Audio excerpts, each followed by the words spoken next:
महासचिव सांसद जगत प्रकाश नड्डा, जो पार्टी के स्पोक्स पर्सन भी हैं, स्पोक्समैन भी हैं, उनसे हम पार्टी के अफेयर, बिहार में भारतीय जनता पार्टी की सरकार में दखल और उपराष्ट्रपति चुनाव में जनता दल यू के गठबंधन में इनके बनते बिगड़ते रिश्तों के बारे में बात करेंगे। मैं हूं राजीव रंजन नाग।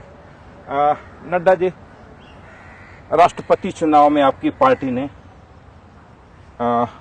प्रणब मुखर्जी का विरोध किया, उसके समानांतर पीए संगमा को आपने उम्मीदवार बनाया, सपोर्ट किया और एलाइज पार्टनर साथ में आए। लेकिन बिहार एक ऐसा राज्य था जहां आपकी पार्टी का गठबंधन है, वहां जनता दल यू ने आपके कैंडिडेट को सपोर्ट नहीं किया। क्या बैंकरप्सी नहीं है? नहीं, राजनीतिक दृष्टि से जनता दल यूनाइटेड को अपने दृष्टि से सोचने का पूरा अधिकार है और उस दृष्टि से उन्होंने कुछ अपने विचारों को लेकर के सोचा और उस दृष्टि से वो आगे बढ़े। जहां तक भारतीय जनता पार्टी का सवाल है, भारतीय जनता पार्टी ने अपने राजनीतिक दृष्टि से सारी चीज़ों को समझ करके इस प्रणब मुखर्जी का विरोध किया। मुझे लगता है कि सभी राजनीतिक दलों को अपने अपने दृष्टि से इन सब चीज़ों को सोचने का अधिकार है और इसलिए उन्होंने प्रयोग किया। आज की दृष्टि से जब हम देखते हैं उपराष्ट्रपति का चुनाव, तो जनता दल यूनाइटेड भी इस विषय पर हमारे साथ है और हम सब लोग मिल करके इन सारी चीज़ों को आगे बढ़ा रहे हैं। मुझे लगता है कि आज की बात हमें करनी चाहिए और आज एनडीए यूनाइटेड होकर के और बाकी भी जो कांग्रेस के अलायंस पार्टनर्स हैं वो भी आने वाले समय में हमारे साथ आकर के हम एक साथ मिलकर के चलने का प्रयास। ये जानते हुए भी कि उपराष्ट्रपति चुनाव में आपके कैंडिडेट का हार निश्चित है, जो समीकरण है, जो आंकड़े हैं, जो हमसे अधिक आप जानते हैं, उसके बाद भी कैंडिडेट उतारने के पीछे आपका उद्देश्य क्या रहा था? सिर्फ इसलिए कि आप हामिद अंसारी से लोकपाल विधेयक में संसद सानेडाई करने का बदला लेना चाहते हैं या कोई और कारण है? देखिए, जहाँ तक भारतीय जनता पार्टी का सवाल है, हमारा कांग्रेस पार्टी के साथ वैचारिक मतभेद है और वैचारिक मतभेद के साथ साथ हम अपनी कार्यशैली में उसको हम प्रदर्शित भी करते रहते हैं। यह भी एक विषय रहा है कि जिस तरीके से उन्होंने फैसला करके चर्चा करने का प्रयास किया है, तो उनके मन में कोई कंसेंसस कैंडिडेट आए, इसकी कोई बहुत इच्छा नहीं रही है और हमें भी यह लगता है कि हम अपने प्रत्याशी को उतारें और हम अपने प्रत्याशी को चुनाव में मैदान में लाएं, इसकी आवश्यकता है। इसलिए हम लोगों ने इस चुनाव को लिया है और आगे यह ज़रूरी नहीं है, नतीजे की दृष्टि से भी हम चुनाव तो लड़ ही रहे हैं और अपने लोगों के साथ बातचीत करके अपना जो चुनाव में वोट आने की क्षमता है उसको हम बढ़ाएंगे। लेकिन आज भी कुछ एक पार्टियां जो नॉन कांग्रेस रिजीम में विश्वास करती है और आपके आसपास आने का दावा करती है, चाहे वो AIADMK का सवाल हो या बीजू जेडी का जनता दल का सवाल हो, ये दो पार्टियां आपसे अलग होती दिख रही है उपराष्ट्रपति चुनाव में। हमारी कोशिश है, हम सबको साथ लेकर के चलने का प्रयास करेंगे और राजनीतिक दल में सफलता आज मिले कल मिले इसकी कोई सीमा नहीं होती, प्रयास अपने तरफ से होना चाहिए। हम नॉन कांग्रेस फोरम या नॉन कांग्रेस विचारधारा को एक मंच पर लाएं और भारत की राजनीति में भारतीय जनता पार्टी के नेतृत्व में एक ऑल्टरनेटिव दृष्टि से एनडीए के साथियों को बढ़ाते हुए हम राजनीति में एक अपना योगदान कर सकें, ये हमारी इच्छा रही है और इस इच्छा के लिए अपने साथियों को साथ लाना ये हमारी कोशिश है। हम उनको लाने का प्रयास करेंगे, कुछ आ जाएंगे, कुछ कल आएंगे, कुछ आने वाले समय में आएंगे। आप स्वास्थ्य मंत्री रहे हैं, ऐसा माना जा रहा है कि आपकी पार्टी का खुद का स्वास्थ्य ठीक नहीं है। मुझे लगता है कि हमारी पार्टी का स्वास्थ्य बहुत अच्छा है। हमारी पार्टी एक डेमोक्रेटिक पार्टी है। सबसे पहली बात तो यह है कि हमारे पास नेतृत्व की क्षमता है, विचार है, विचारधारा है। विचारधारा के साथ साथ उस विचारधारा को सही तरीके से सक्षम रखने के नेताओं की ताकत है और नेताओं की भी श्रृंखला है और एक डेमोक्रेटिक पार्टी की दृष्टि से सबको साथ लेकर के चलना और सबको साथ लेकर के आगे चीज़ों को रखना, ये बखूबी भारतीय जनता पार्टी कर रही है। इसलिए मुझे लगता है कि यह स्वस्थ पार्टी है और इसका स्वास्थ्य बिल्कुल अच्छा है, बल्कि मैं यूं कहूं कि सबसे अच्छा है तो यह अतिशयोक्ति नहीं। बीते 2-2.5 सालों में पार्टी ने कई उल्टे सीधे फैसले लिए जिसके कारण आपकी पार्टी को फजीहत हुई और फिर आप ये नहीं कर सके कि हमारी कमी दूसरों से साफ है।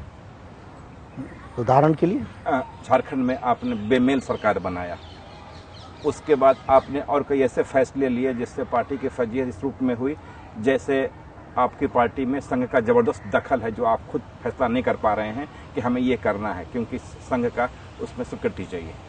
नहीं, देखिए, मुझे लगता है कि शायद भारतीय जनता पार्टी के कार्यशैली को अगर आप अन्य पार्टियों के चश्मे से देखेंगे तो भारतीय जनता पार्टी समझ में नहीं आएगी। भारतीय जनता पार्टी को आपको इसके ही कार्यशैली और इसके कार्य क्षमता को और कार्य करने के ढंग को उसी की दृष्टि से देखना पड़ेगा। राजीव जी, जब आप ये कहते हैं कि संघ के दृष्टि से चल रही है, संघ और भारतीय जनता पार्टी का क्या संबंध है, इस संबंध को जानने के लिए अगर आप पाश्चात्य देशों के मॉडल्स के माध्यम से इसे समझने का प्रयास करेंगे तो कभी भी नहीं समझ पाएंगे। एक एग्जाम्पल, हाल के 2-2.5 सालों में अगर हम यूपीए 1 की बात करें, यूपीए 2 की बात करें, जितना घोटाला इस सरकार ने किया है और जो मौका विपक्ष को मिलना चाहिए था और मिला, एक बड़ा आंदोलन करप्शन और महंगाई के खिलाफ आपकी पार्टी जो क्लेम करते हैं कि हम प्रिंसिपल अपोजिशन पार्टी हैं, वो एक आंदोलन खड़ा करने में विफल रही।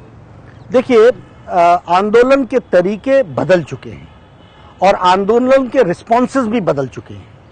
कांग्रेस इस भ्रम में है। सबसे पहली बात यह है कि Bharatiya Janata party is the only party जिसने भ्रष्टाचार के विषय को हर स्तर पर, हर समय पर उठाया और वह लोगों को रजिस्टर हुआ है। तो एक जमाना था जब आंदोलन होते थे, सड़कों में जाम लगता था। आज आंदोलन का तरीका बदल गया है। आंदोलन की दृष्टि से लोग इतने समझदार हो गए हैं, टेलीविजन डिबेट से लोग समझते हैं, न्यूज़पेपर के रिपोर्ट से समझते हैं।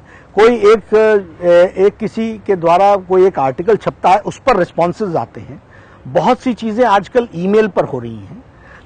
2014 के चुनाव के पहले राहुल गांधी को एक महत्वपूर्ण जिम्मेदारी दी जा रही है। क्या लगता है कि वो आपके लिए खतरा पैदा हो जाएंगे? मेरी शुभकामनाएं हैं उनको बड़ी से बड़ी जिम्मेवारी दी जाए। मैंने पहले भी कहा था, किसी भी नेता, किसी भी पार्टी, उसके बारे में आकलन करना हो तो उसका अतीत से जान लेना चाहिए और उसी से चीज़ों के बारे में तय होना चाहिए। एक समय में आपने कहा कि वो यूथ में एक भूचाल लाएगा। हमने कहा सारी यूनिवर्सिटीज घुमा लो भाई, अब आप घूम चुके हैं। फिर कहा कि वो बिहार में परिवर्तन लाएगा। मैंने कहा कोई इलाका मत छोड़ना, बोला घुमा लेना पूरा। आपने घुमा लिया, लोगों ने घुमा लिया, पार्टी ने घुमा लिया।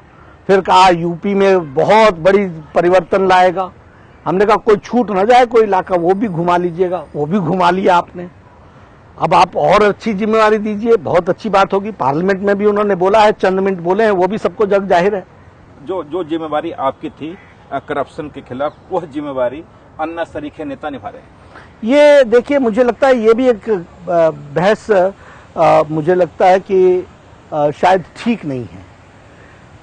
जब भी आंदोलन होता है या किसी विषय को आगे रखते हैं तो समय ने यह बताया है कि राजनीतिक दल से ज्यादा कोई सामाजिक संस्था या ऑर्गेनाइजेशन आगे आती है तो लोग उस पर भरोसा करके आगे बढ़ते हैं। ऐसा इसलिए क्योंकि आप जैसे लोगों का भरोसा ऐसा होता रहा है। गांधी जी जब आए तो उस समय भी जो इंडियन नेशनल कांग्रेस था वो आज़ादी के लिए था। वो जब एक सोशल ऑर्गेनाइजेशन, एक सोशल एजिटेशन के तरीके से वो आगे पॉलिटिकल एजिटेशन की ओर बढ़ा। जयप्रकाश नारायण जी जब आए तो सभी लोग इकट्ठे हुए और सब लोग। निर्णायक मोड़ तक ले जाने की ताकत सिर्फ राजनीतिक दल में होती है। उसी तरीके से जहां तक अन्ना जी का सवाल है, अन्ना जी ने जिस आंदोलन को चलाया वो ठीक है, लोगों का उनके साथ समर्थन मिला, अच्छी बात है, लेकिन इसको निर्णायक मोड़ तक ले जाने की ताकत राजनीतिक दल में है और वो राजनीतिक दल ही करेगा उसको पूरा। और पॉलिटिकल पार्टियां इसमें इसलिए विफल होती दिख रही है इस मुकाम पे क्योंकि जनता का आपसे मोहभंग होता हुआ दिख रहा है पॉलिटिकल पार्टियों से। नहीं, जब सोशल ऑर्गेनाइजेशन या सोशल लीडर कोई सामने आता है तो निश्चित रूप से पॉलिटिकल लीडर या पॉलिटिकल आंदोलन को पर जो विषय आएगा वो उसके बाद ही आता है। मैंने कहा ना, निर्णायक मोड़ तक ले जाने की ताकत राजनीतिक दल में होती है, राजनीतिक नेता में होती है। लेकिन जिस तरह से अन्ना आंदोलन शिथिल होता हुआ दिखा अपने कारनामों के कारण, तो उसे लगता है कि एक बड़ा इशू फिर दब जाएगा और शायद फिर से लोकपाल रह जाएगा। भारतीय जनता पार्टी दबने नहीं देगी। यही मैंने कहा, यहां से निर्णायक लड़ाई शुरू होगी और ये निर्णायक लड़ाई राजनीतिक दल ही लड़ सकता है। लड़ाई संसद में होगी, संसद में सांसद लड़ेंगे, सांसद उस दल के लड़ेंगे जो भ्रष्टाचार के खिलाफ लड़ना चाहते हैं, वो भारतीय जनता पार्टी होगी, वो एनडीए होगी। तो अभी और ये लड़ाइयां कोई 2 दिन की थोड़ी ना होती है, तो it is a continuous process. लेकिन हिमाचल के चुनाव में आपकी पार्टी बुरी तरह बिखरी हुई है। हमारी पार्टी बिखरी हुई है? बिल्कुल नहीं, बहुत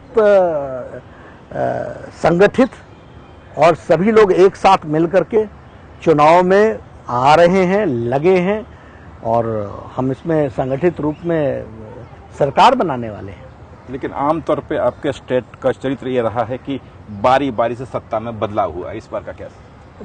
मैं जब चुनाव प्रभारी पंजाब का था पिछले साल, तो वहां भी यही कहते थे कि बारी बारी आती है। पंजाब ने दिखाया है दोबारा सरकार बना करके, मध्य प्रदेश, छत्तीसगढ़ में हम लोगों ने इसको प्रूव किया है, हिमाचल में भी हम प्रूव करके दिखाएंगे। अब बारी बारी नहीं रहेगी, अब भारतीय जनता पार्टी रहेगी।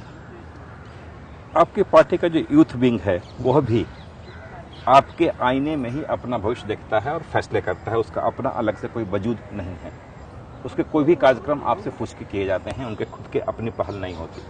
नहीं, वो युवा मोर्चा पार्टी का ही है ना, तो पार्टी का युवा मोर्चा या कोई भी मोर्चा होगा, वो पार्टी के अंदर ही पार्टी को स्ट्रेंथन करने के लिए बना हुआ है। वो कोई ऑर्गेनाइजेशन पार्टी से बाहर नहीं है, इसलिए उसका अपना वजूद जो भी होगा वो वजूद पार्टी के अंदर और पार्टी के द्वारा और पार्टी के बीच में रहेगा। सिर्फ युवा मोर्चा का ही नहीं, किसान मोर्चा, महिला मोर्चा, जितने भी हमारे मोर्चा हैं, they are an extended wing of the party to propagate the ideology and at the same time to see to it that new people come into the fold. ये थी पहले दौर की बातचीत। अगले दौर के बातचीत में जानना चाहेंगे कि भारतीय जनता पार्टी विचारधारा से किस तरह पीछे हट रही है और कांग्रेस और बीजेपी में क्या फर्क है। फिलहाल एक छोटा सा ब्रेक।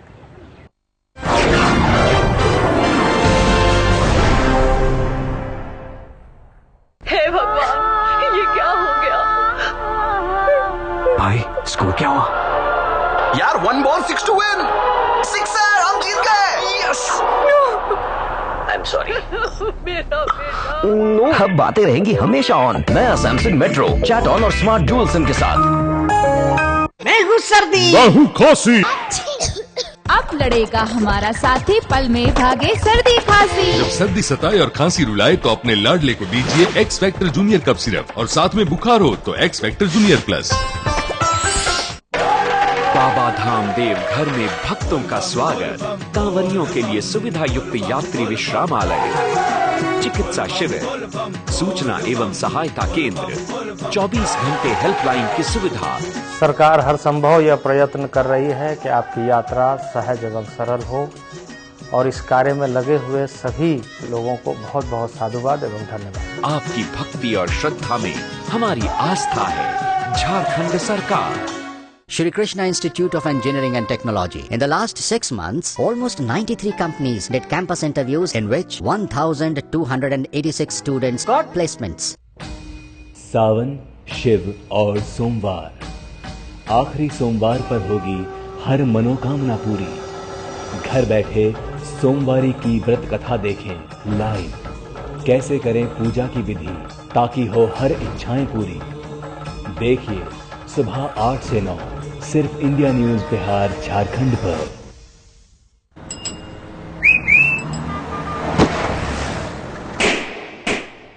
अब इग्नोर नहीं करेंगे। नया खून है, खोलेगा अब इंडिया ग्लो करेगा।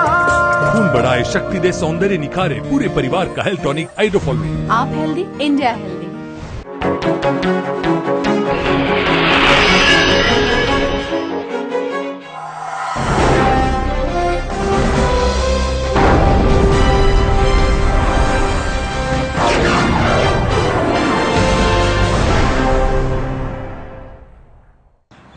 नड्डा जी, कांग्रेस और भारतीय जनता पार्टी में चारित्रिक डिफरेंस क्या है?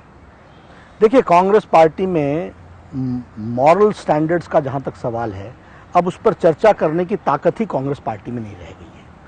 Nobody has got any moral authority to say something to a different leader.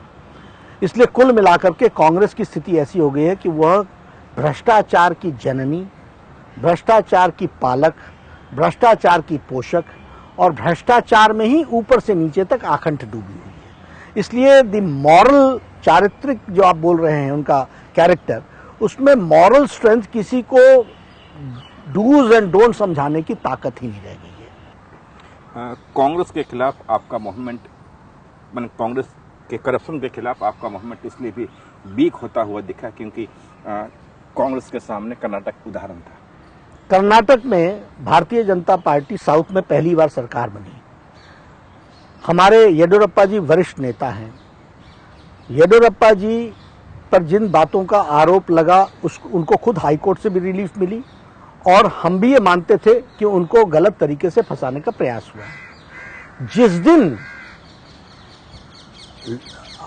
अपने लोकायुक्त ने उनका नाम लिया, भारतीय जनता पार्टी ने हाई मॉरल ट्रेडिशंस को ध्यान में रखते हुए उसी दिन उनसे इस्तीफा लिया और वो इस्तीफा लेकर के उनको पद से पदच्युत किया गया।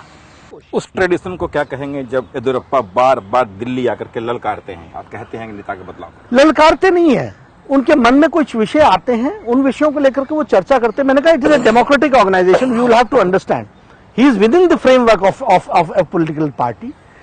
He has not spoken anything against the party. He has got some views which he wants to वो वेंटिलेट करते रहते हैं। लेकिन ये पार्टी की कितनी बड़ी इंट्रिंसिक स्ट्रेंथ है कि ऐसे जो पार्टी के मास बेस्ड लीडर्स हैं उन सबको संभाल करके चलाने की ताकत पार्टी ने रखी है। लेकिन वो लिफाफा खोलते हैं, आप तय कर लेते हैं कि सीएम होगा? नहीं, इस तरीके का नहीं है। सबसे बातचीत करके तय करते हैं, सब गुण दोष पर देख करके सारी चीजों को तय करते हैं और सबको साथ चलाने की ताकत भी रखते हैं। इसलिए लेकिन देखिए आप, मैं इसमें बार बार ये कहूंगा कि ये राजीव जी हमारी डेमोक्रेटिक वैल्यूज के लिए रिस्पेक्ट, उसके साथ साथ इश्यूज को सबको सुनना, सबको सुन करके एक कंसेंसस पर लाना, हाई मॉरल ट्रेडिशंस को स्टैब्लिश करना, उस फ्रेमवर्क में चीजों को तय करना और करा करके सबको चलाना, ये हमारी ताकत है। ये हमारी यानी हमारी पार्टी की ताकत है। 2014 के चुनाव में जैसे 2004 तक आपके साथ जो एलाइज पार्टनर पार्टियां थी, क्या लगता है कि अगले 2 साल में कई पार्टियां आपके साथ आ सकती हैं? आएंगी जी। ADMK, BJD वगैरह। मैं नाम नहीं लेना चाहूंगा लेकिन आएंगी। NDA is going to become stronger. हमारे नेताओं की कार्यक्षमता पर हम सब लोगों को विश्वास है। हम सब लोग मिलकर के काम में जुटेंगे और जिन इश्यूज को लेकर के हम चले हैं उन इश्यूज पर हम एनडीए मजबूत होकर के आएगी और पार्टनर्स इसमें जुड़ेंगे, ऐसा मेरा विश्वास। लेकिन जो संकेत मिल रहे तो लग रहा है कि 2014 में जनता दल यू नीतीश कुमार आपकी पार्टी से बिहार में अलग हो जाएंगे।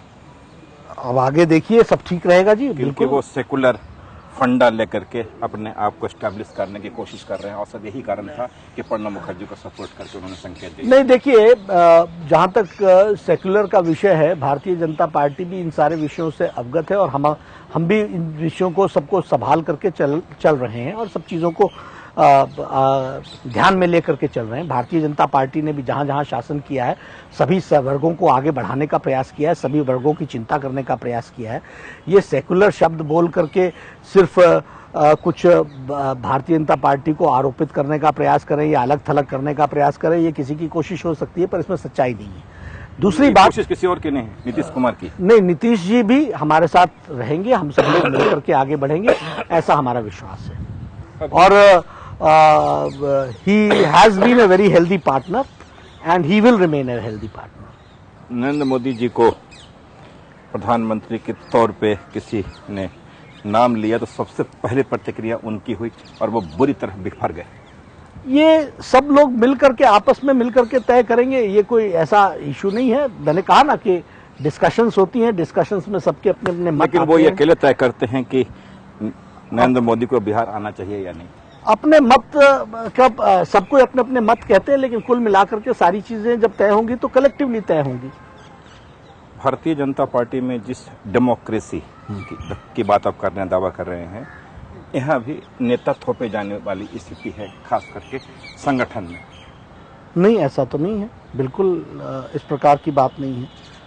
सब लोगों से बातचीत करके ही होता है और कोई थोपने का सवाल नहीं है। थोपने का सवाल तो कांग्रेस पार्टी में है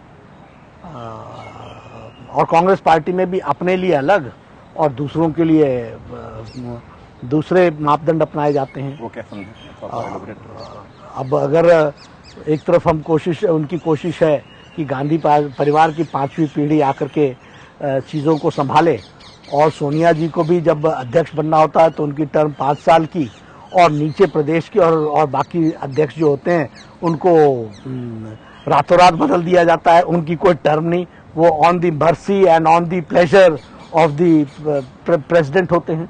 यहाँ तो ये डेमोक्रेटिक पार्टी है, इसमें सबको के लिए समय अवधि तय है, सारी बातें तय हैं, और इसमें कोई थोपने का सवाल नहीं होता। चुनाव के माध्यम से कोई अध्यक्ष बनता है और वो अपनी टीम को चुनता है, इसमें कोई थोपने का सवाल नहीं। दूसरे दलों से आपकी पार्टी अपने आप को अलग कहती है कि हमारी कमीज साफ है, लेकिन आपकी पार्टी भी कांग्रेस के आईने में, एक कांग्रेस को आईने को देख करके ही अपनी स्टडी तय करती है। आपका अलग से कुछ स्टडी नहीं बन पाती अलग से? कांग्रेस के पैरेलल आपकी पार्टी पॉलिटिक्स चलती है? नहीं, हमारे विचारधारा, हमको विचारधारा नहीं, कांग्रेस ये कर रही है तो उसके पैरेलल आपको भी करना पड़ता है। कांग्रेस से हमने कितनी आगे सारी चीजों को सोचा है। कांग्रेस वो नहीं कर सकी 50 साल 60 साल में जो हमारी एनडीए ने 6 साल के अंदर कर दिया। अगर हम कांग्रेस की विचारधारा से सोचते होते तो हम इस तरीके से कभी भी कार्य नहीं कर सकते। स्टेट गवर्नमेंट्स में हम काम कर रहे हैं, जो कांग्रेस 40-50 साल में नहीं कर पाई है, वो हमारी सरकार ने पहली टर्म में पूरा कर दिया है। विकास की दृष्टि से लंबी छलांग लगाई है, प्रदेशों की तस्वीरें बदल गई हैं, किसानों की स्थितियों में बड़ा परिवर्तन आ गया है। तो उनके साथ हम अपने आप को कहाँ जोड़ते हैं? ना हम उनके साथ मापदंडों में जोड़ते हैं, ना स्टैंडर्ड्स में जोड़ते हैं। कब उन्होंने सोचा कि किसानों को इंटरेस्ट फ्री लोन दिया जाए? कभी सोचा उन्होंने? कब उन्होंने सोचा कि किसानों के प्रोडक्ट्स पर भी इंश्योरेंस होना चाहिए? ये सोचा तो भारतीय जनता पार्टी के लोगों ने सोचा। कब उन्होंने सोचा कि कोई अच्छी 4 लेन सड़कें बननी चाहिए जिससे विकास हो सके? कब उन्होंने सोचा कि वो अपने गांव को सड़क से जोड़ना चाहिए? जो 2.5 साल के अंदर 3.5 लाख गांव को हम लोगों ने जोड़ करके दिखा दिया, 12 महीने चलने वाली पक्की सड़क से जोड़ के दिखा दिया। वो भारत जो कटा हुआ भारत था, गांव में रहने वाला भारत था, उसको शहरों से जोड़ दिया। आज किसान अपने सब्जी को, अपने कैश क्रॉप्स को घंटों में सब्जी मंडी तक पहुंचाता है और उसका उचित दाम मिलता है। हम स्टोरेजेस की व्यवस्था कर रहे हैं। ये सब 50 सालों में कांग्रेस ने कहां सोचा? 2014 में आप अपनी पार्टी को कहां पे खड़ा होता हुआ देखते हैं? भारतीय जनता पार्टी एनडीए के साथ मिलकर के नेशनल ऑल्टरनेटिव के रूप में आगे आएगी और दिल्ली में काबिज होकर के भारत को एक अच्छी दिशा देने में सक्षम रहेगी। ये खुशफहमी पालने का आपका आधार क्या है? खुशफहमी नहीं पाल रहे हैं, ये सच्चाई है, धरती की सच्चाई है। और धरती की सच्चाई ये है कि आज लोगों को ये ध्यान में आ गया कि एनडीए की गवर्नेंस यूपीए की गवर्नेंस से कहीं बेहतर, कहीं अच्छी और कहीं लोकहित के फैसले लिए गए। जो डेवलपमेंट 6 इयर्स के अंदर एनडीए में हुआ, जो डेवलपमेंट आज बीजेपी के रूल्ड स्टेट्स में हो रहा है, वो कांग्रेस पार्टी में कभी नहीं हुआ, नहीं होने की संभावना है। बल्कि भ्रष्टाचार और घोटाले होंगे, यही जनता को मालूम है। इसलिए मैं खुशफहमी नहीं पाल रहा हूं, सच्चाई जो दिख रही है और जो लोगों का विश्वास बना है उसके आधार पर। लेकिन आप फिर तो आप कह सकते हैं कि 2004 में जो भारत उदय हो चुका था, फिर हारने का क्या कारण था? जब आपने इतने काम किए तो जनता, कई बार क्या होता है कि इन सब चीजों को हम समझाने में समय लगता है। तुलना करती है जनता, आज तुलना कर लिया जनता ने, आज देख लिया यूपीए 1-2 को। तो ये लग रहा है कि अगली पारी आपकी है? निश्चित रूप से है। लेकिन आपके वर्कर बहुत खुश नहीं है।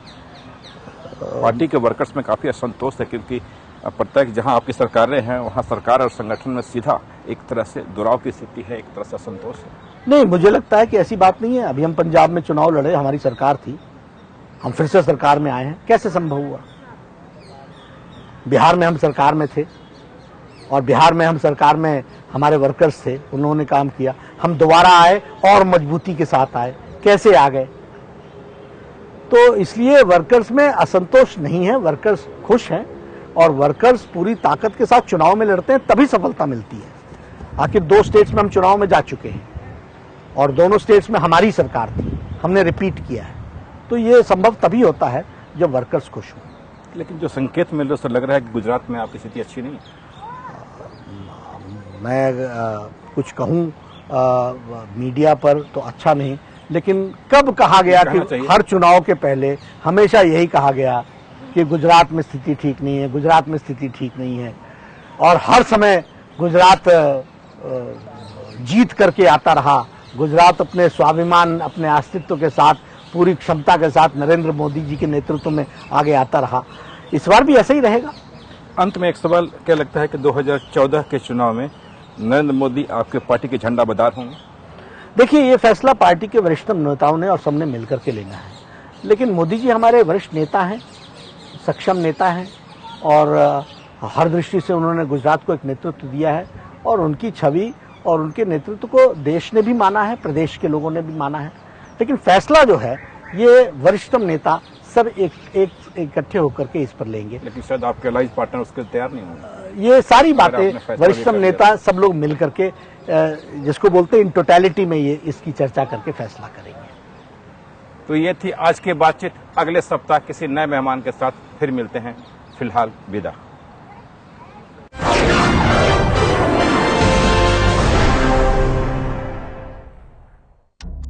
जब आपके पास हो मुट्ठी से फिसलते वक्त सिधार और दिल की धड़कन से भी तेज हो खबरों की रफ्तार, बिना ब्रेक की खबरों का वन स्टॉप खबर नॉन स्टॉप देखिए रोजाना रात 9 बजे सिर्फ इंडिया न्यूज बिहार झारखंड पर।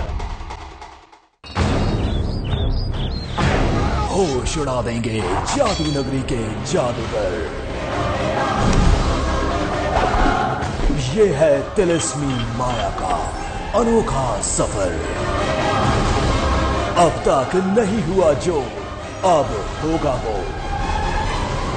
देखिए वर्ल्ड मैजिक शो रविवार सुबह 11:30 बजे सिर्फ इंडिया न्यूज बिहार झारखंड पर।